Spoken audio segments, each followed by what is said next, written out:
Bonjour à tous les amis, j'espère que vous allez bien. Bienvenue dans cette nouvelle vidéo des dessins de Ted. Aujourd'hui, nous allons apprendre à dessiner le personnage principal du film d'animation Zootopia. Vous l'avez forcément reconnu, il s'agit de la lapine Judith Laverne Hobbs, alias Judy. Allez, c'est parti pour 24 minutes de tuto dessin. Pour cela, comme d'habitude, nous allons avoir besoin d'une feuille A4, d'un crayon à papier et d'une gomme, d'une boîte de crayons de couleur ou feutre de couleur, ainsi qu'un feutre noir ou un liner. Allez, let's go! On commence tout d'abord donc par notre esquisse au crayon à papier. Donc vous allez tracer une grande ligne verticale au centre de votre feuille et au milieu de celle-ci on va tracer une ligne horizontale. Donc ces traits nous serviront de référence pour notre dessin. Maintenant, avec des formes assez simples et des traits de crayon assez fins, on va positionner le personnage sur notre feuille, donc pour être sûr d'avoir toute la place nécessaire pour notre dessin avant de passer au détail. Donc je vais commencer par dessiner une grande forme circulaire en partie haute. Donc cette forme nous servira de base pour la tête. Donc voilà, vous n'hésitez pas, un volume assez gros. Voilà. Ensuite, tout en bas, simplement avec trois traits simples, on va dessiner donc la forme de la partie haute du corps. Voilà, entre deux traits, donc pour la délimitation du cou. Une courbe à gauche qui va redescendre jusqu'en bas, donc pour la délimitation de l'oreille. Et à droite, l'oreille sera un peu plus vers l'intérieur. Ensuite, on va tracer un trait à l'horizontale, simplement pour avoir un axe au niveau de la forme circulaire. Et avec deux courbes, donc une courbe à la verticale comme celle-ci orientée vers la droite et une courbe à l'horizontale orientée vers le bas, on va axer l'orientation de notre visage. Donc comme ça va nous servir de repère pour positionner donc chaque élément, que ce soit le nez, les yeux et la bouche. Donc voilà, vous l'avez compris, le personnage est légèrement de profil orienté vers la droite. Voilà, donc maintenant on a positionné le personnage sur notre feuille, on a toute la place nécessaire pour notre dessin, on va maintenant pouvoir passer au détail. Donc je vais commencer par dessiner la partie centrale du visage, donc le bout du nez. Donc on va lui faire une petite forme triangulaire, donc avec la partie haute légèrement courbée. Donc ça c'est la partie du bout du nez. Ensuite, au-dessus, on va simplement faire une petite courbe pour donner du volume au niveau du nez. Et un petit trait de délimitation en partie droite. Voilà pour le nez, c'est vraiment très simple. On va maintenant pouvoir positionner les yeux de notre personnage. Donc une des caractéristiques du personnage est là les grands yeux. Donc des grands yeux qui vont prendre une grande partie du volume du visage. Donc on va commencer par dessiner l'œil de droite. Donc l'œil de droite sera légèrement moins large que l'œil de gauche, forcément, vu que le personnage a la tête légèrement décalée, donc inclinée vers la droite. Donc vous allez faire une forme bien arrondie comme celle-ci, en laissant un tout petit espace avec la délimitation du visage. Donc en partie droite. Voilà, comme ça c'est plutôt pas mal. Maintenant, ce qu'on va faire, c'est qu'on va tracer une ligne à l'horizontale, donc au-dessus de notre œil, qui va traverser tout notre cercle. Donc ce trait horizontal nous servira de référence de base pour pouvoir positionner l'œil de gauche. Comme ça, on est sûr d'avoir la même hauteur. Donc voilà, maintenant on va tracer une courbe orientée vers la droite qui va s'arrêter à peu près à la même hauteur que l'œil de droite.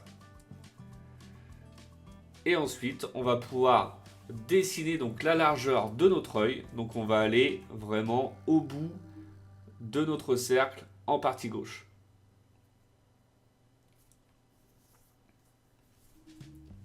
Et on termine avec une courbe de finition en partie basse. Voilà, c'est plutôt pas mal, c'est assez cohérent par rapport au volume. Donc on a la même hauteur de chaque côté. Et on a simplement une largeur un petit peu plus grande pour l'œil de gauche.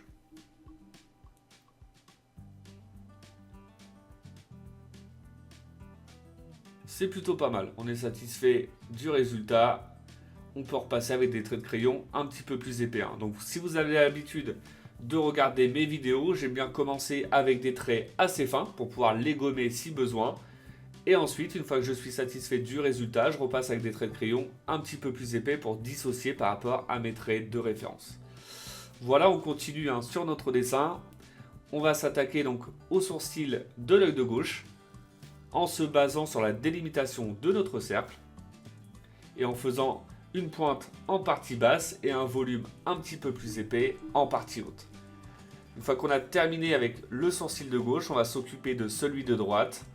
Donc on essaye de respecter à peu près la même largeur de chaque côté. Donc vous voyez le sourcil à gauche prend à peu près donc la même largeur que notre œil de gauche. Donc on va faire la même chose pour l'œil de droite. Donc le sourcil de droite sera forcément moins large. Donc voilà pour le sourcil de gauche, c'est plutôt pas mal. Maintenant ce qu'on va faire, c'est qu'on va pouvoir tracer donc la délimitation du visage. Donc on va commencer par envelopper le sourcil en haut à droite.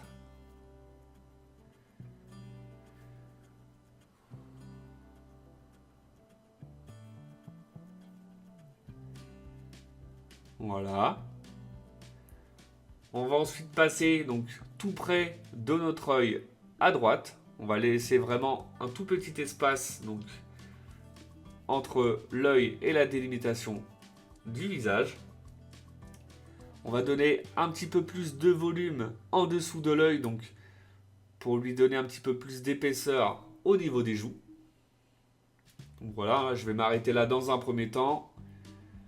Et ensuite, je vais reprendre au niveau du sourcil de gauche pour avoir la délimitation de la partie haute du visage. Et ensuite, je vais pouvoir dessiner donc toute la partie basse. Donc pour la partie gauche du visage, on va lui donner un petit peu plus de largeur. Donc entre la délimitation du visage et le bout de notre œil. Et même principe, on va donner du volume une fois qu'on a dépassé donc la partie basse de notre œil pour donner un effet de joue. Donc, un beau volume. Et ensuite, on va essayer de redescendre au niveau du cou. Donc là, dans un premier temps, je me suis aperçu que je lui ai donné un petit peu trop de volume. Donc, je vais réduire ce volume tout simplement avec des traits de crayon. Donc avec un petit peu moins de volume. Et ensuite, je vais redescendre à peu près à ce niveau-là pour avoir la première partie, donc la partie gauche du cou. Voilà, comme ça c'est plutôt pas mal. Le volume est assez cohérent par rapport au reste du visage. Je vais pouvoir maintenant tracer donc la partie droite, la partie basse du visage, en donnant également une forme assez arrondie en partie droite. Voilà, comme ça c'est plutôt pas mal.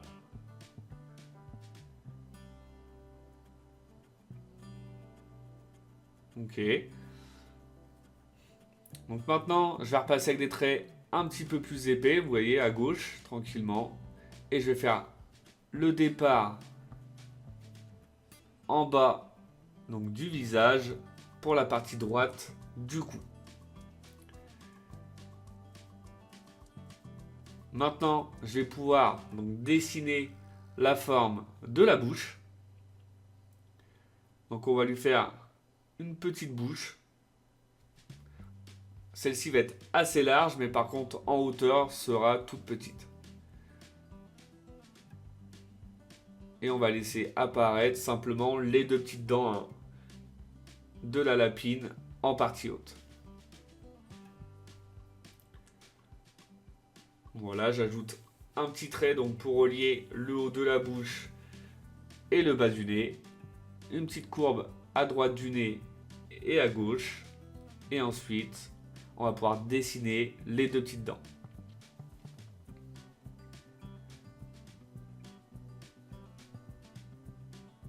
Voilà. Donc maintenant que j'ai terminé de positionner chaque élément du visage, je vais pouvoir ajouter les détails. Donc on va faire des formes de petites poils, donc des petites pointes, vous voyez, hein, au niveau de la joue à gauche, et on va faire la même chose ensuite après, hein, sur la joue de droite. Donc là on va utiliser des traits de crayon un peu plus épais pour bien dissocier par rapport aux traits de référence. Voilà, c'est plutôt pas mal. On va repasser donc avec des traits de crayon un peu plus épais en faisant également de petites pointes au niveau de l'arcade.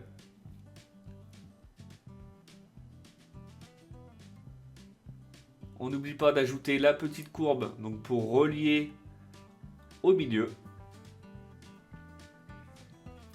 Et ensuite, on pourra dessiner également donc les petites pointes au niveau de la joue de droite et terminer donc la partie du visage avec des traits un petit peu plus épais avec le départ du cou à droite.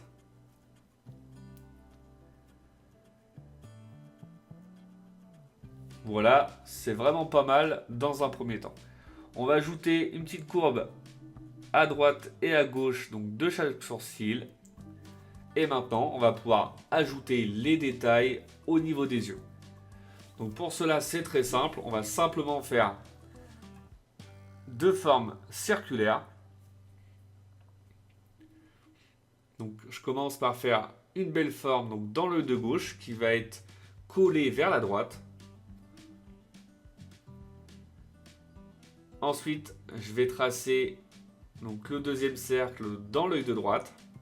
Donc on essaye d'être cohérent, hein, par rapport au volume. On essaye d'être assez similaire de chaque côté.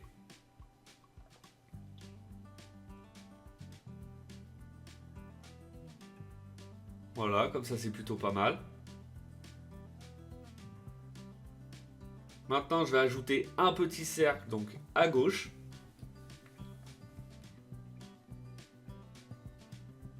Donc à gauche de chaque œil. Pareil, même principe, on essaie de garder le même volume et on termine avec un autre cercle plus petit à l'intérieur.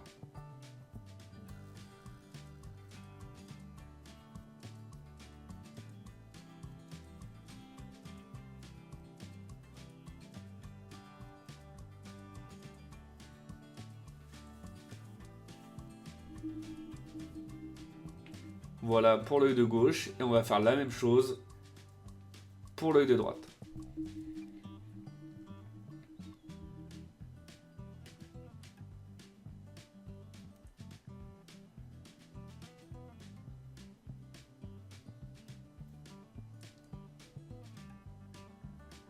Voilà, c'est vraiment plutôt pas mal.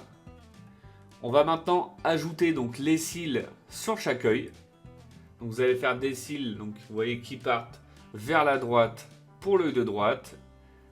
Et on va rester donc dans le même principe pour l'œil de gauche, donc cette fois-ci orienté vers la gauche. On va donner un petit peu plus d'épaisseur, hein, sur notre trait de crayon. Vous voyez, le résultat est tout de suite beaucoup plus sympa. Donc voilà pour la partie haute du visage. On ajoutera, hein, la petite délimitation au niveau de la bouche et des yeux ensuite. Mais voilà, là on va pouvoir passer aux habits, donc à la partie haute du corps. Donc là ce qu'on va faire, c'est qu'on va lui dessiner donc le haut du corps avec les épaules et le départ des bras. Et en habit, on va simplement lui faire une forme, donc une chemise. Donc on va commencer par dessiner la délimitation donc au niveau du cou et du torse, donc la partie intérieure de la chemise qui va venir donc s'envelopper avec les petits cols, hein, autour du cou. Donc je vais commencer par dessiner donc le col en partie droite.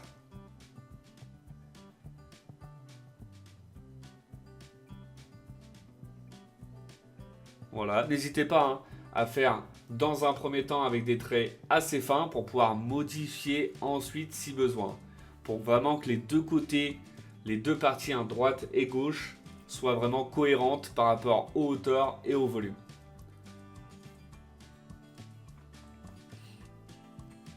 Voilà, la petite délimitation donc pour le premier bras.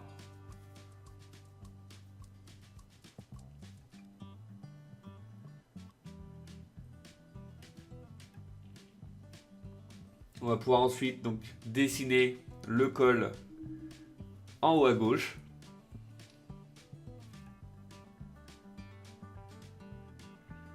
Donc la partie de gauche pourra être légèrement plus basse que la partie de droite, vu que le personnage est légèrement orienté donc vers la droite. Théoriquement, la partie donc de gauche sera plus basse.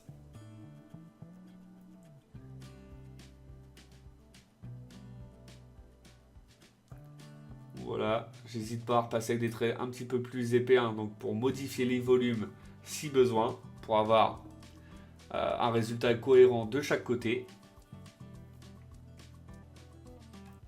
On va ensuite tracer voilà, donc l'épaule à gauche. Donc cette fois-ci, on va lui donner un peu plus de largeur donc, que l'épaule de droite. Et on va redescendre jusqu'en bas pour pouvoir ensuite donc, tracer donc, une petite délimitation en bas pour fermer notre dessin.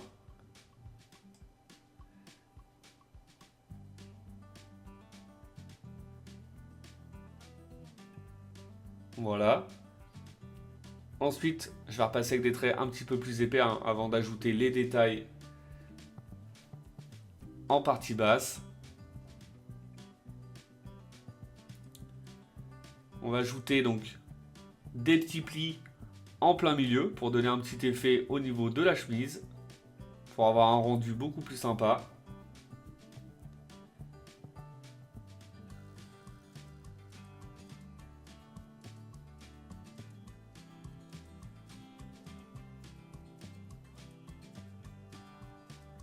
On va faire des petits plis voilà, également en haut, donc de chaque épaule, et au niveau du coude à droite. Ensuite, la petite délimitation donc, pour la largeur du bras à gauche et le départ du corps. On va ajouter ensuite une petite courbe au niveau de chaque épaule. Un petit bouton donc au niveau de chaque col.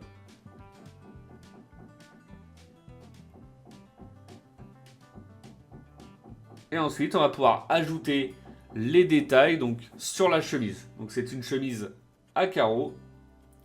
Donc vous allez faire des courbes donc, à l'horizontale et à la verticale.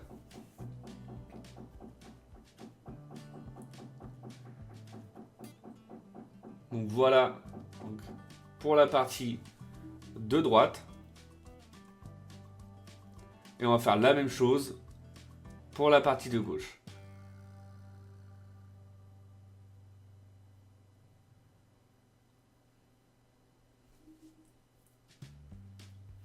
Donc, pas besoin que ce soit jusqu'au bout. C'est vraiment pour donner un effet de chemise à carreaux. Donc pas besoin que ce soit parfait. Au contraire, moi j'aime bien le fait que ce soit pas terminé de chaque côté pour donner un petit effet. On va avoir un rendu plutôt sympa.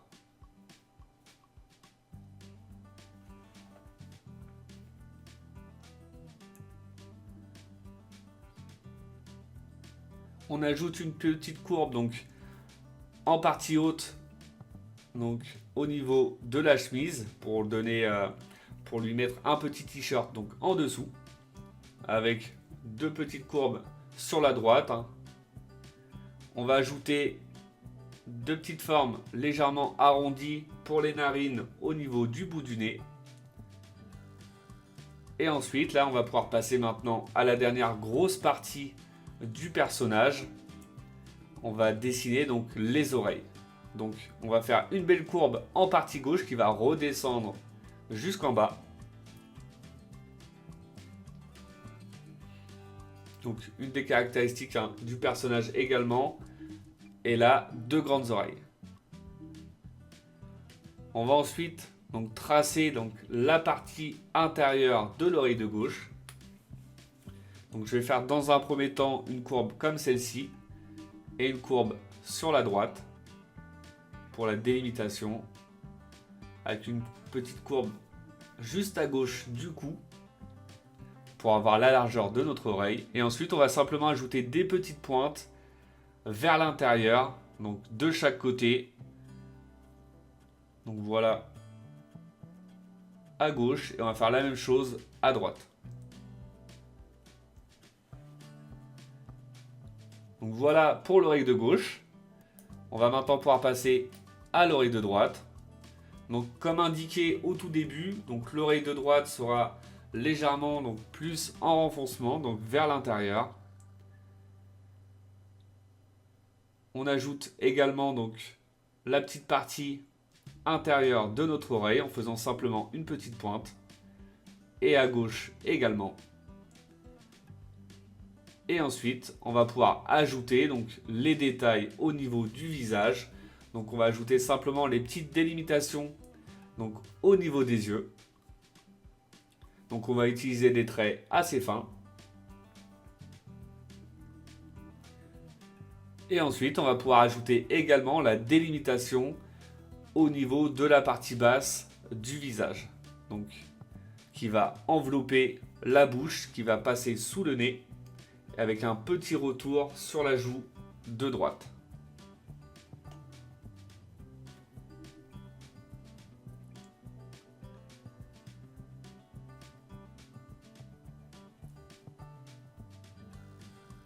Et voilà, on a maintenant terminé donc avec notre esquisse au crayon à papier. Le résultat est vraiment très satisfaisant. On va maintenant pouvoir passer tranquillement donc à l'étape du liner. Donc pour le liner, comme d'habitude, j'aime bien commencer par la partie centrale du visage du personnage. En général, je commence par les yeux. Après, vous commencez là où vous vous sentez le plus à l'aise. Il n'y a pas de mauvais départ. Donc vous avancez tranquillement. Vous avez simplement à repasser sur tout votre trait de crayon. Donc surtout, comme je répète dans chaque vidéo, pour ceux qui ont l'habitude de regarder mes vidéos, avant de procéder à l'étape du liner, prenez vraiment votre temps donc pour votre esquisse au crayon à papier. L'idéal, c'est vraiment d'avoir une esquisse la plus propre possible afin d'éviter les erreurs lors de l'étape du liner. Donc si jamais il y a des traits qui vous gênent, vous pouvez gommer tous vos traits de référence avant de passer à cette étape. Donc surtout, prenez vraiment votre temps. Et on revient donc à notre dessin. Une fois qu'on va avoir terminé de repasser sur tous nos traits de crayon avec notre liner, on va maintenant pouvoir passer tranquillement donc au gommage de tous les traits de crayon et à la mise en couleur de notre personnage. Donc voilà, une fois tous les traits de crayon effacés, je commence par remplir avec du noir donc l'intérieur des yeux, les sourcils et les deux petits boutons au niveau du col. Je vais ensuite utiliser donc la couleur rose pour colorier toute la partie de la chemise, une couleur un petit peu plus foncée pour le t-shirt, du orange un peu rouge pour l'intérieur de la bouche, les deux petites narines, ensuite du rose donc pour le bout du nez et l'intérieur de chaque oreille. Maintenant donc pour la couleur principale du personnage, j'ai utilisé donc du gris plutôt clair. Voilà, vous faites attention de ne pas vous tromper de partie à colorier. Voilà, on termine par les petites oreilles. Une couleur légèrement rosée, donc assez claire, donc au niveau de la bouche, du cou et autour des yeux. Et je termine avec une couleur violette, donc pour la couleur des yeux. Et voilà, notre personnage de Judy est maintenant terminé. Le résultat est vraiment très sympa. J'espère que votre dessin à vous vous plaît. Comme d'habitude, n'oubliez pas de mettre un petit like, ça fait toujours plaisir. Pour ceux qui ne le sont pas encore, je vous invite à vous abonner. Et je vous dis à bientôt pour une nouvelle vidéo. Bonne journée à vous!